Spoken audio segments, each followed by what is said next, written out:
Hello. Let's say ndikubva kubasa. Ndine shamwari yangu kana kuti right ndine munhu andoshanda naye. Munhu wechikadzi o musikana.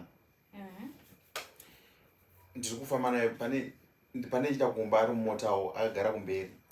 Then iwe wobva wandifonera kuti ndidarike neSamuel ndichikutora. Ndobva ndasvika ndiri kupika. Chii chinoitika? Iwe unotya uchinogara kumashure here? Kana kuti anosvika unosvika unoita sei? Iye munhukadzi waunenge wagara naye kumberi. Inini ndosvika mumota murume wangu ndonogara kumashure. Mumwe uya akagara. Ndabvunza unoita sei nokuti obviously hazvitombodikana kuti ndoita sei. Ndichitongosvika iye anofanira. But zvinomeka sense kuti munhu angagara kudhara obva aenda kumashure. Zvinotomeka sense, it's respect. Iye ega ndiye afana kutombomira kuudzwa because anozofila embarrassed akatozoudzwa. Iye ega achingoona kuti madhamu vasvika ndikamuridzo murume munhu chingoburukawo with all respect. Please. Munhu ngaazviburukire ungonozvigarirako. Ko ndikaburuka alright wonodrive akwewo. Wochidrive ko. Ndenda kumashure kwa. Because pane zvinhu zvisingaiti chamwari kuti munhu aburuke moto ende kugara. Zviri basa it's respect kuku iye ndiye anofana kutongozvifila. Even nini panapa ndikatongosvika zvakatotika kwandiri ndiri that girl. Ndinotongozviburukira ndongonogarawo. Aiwa chamwari ina hakuna zvakadaro chamwari. Una munhu akushaya respect. Zvine basa repo pane chibasa tipa. Ndine question pane chi hapana chinhu. Pane respect. Pane respect ipi yaunoti respect. Ndinonzi mother seat. Ndozomora pane basa repo kune munhu ane brain. Ai utotaura chokwadi. Munhu ane brain chayaka. Hazvakada basa zveunoziva kuti tichingosvika kumba munhu yatodzika mangwana ndatopa siti pangu zvichienda mberi.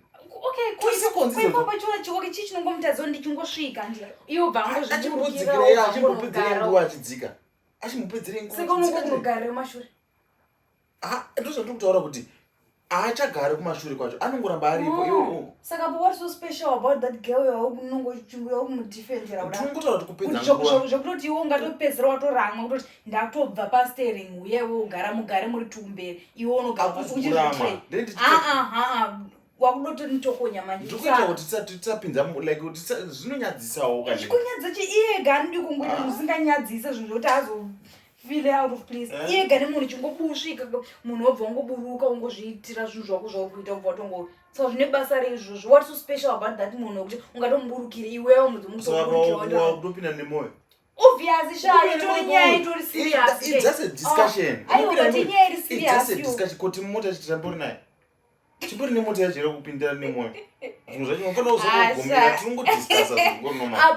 But it's okay chiro kandaro but unofana kutoziva kuti chiro yakazoyapo kuko. Akuna hazvitombofe zvakatoita izvozvo. Haugoni madiscussions ezvinoboya. Amen whatever but watozviansa watoinzwa. Akuna chero effect anenge atombogarei muchitobva kwamuri kubve afana kutogara kumashure. Chero ndisipo chero ndikazazopinda. Afana kutogara akagara kumashure.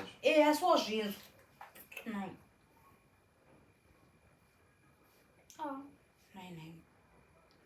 Ndati ngaichipera kani?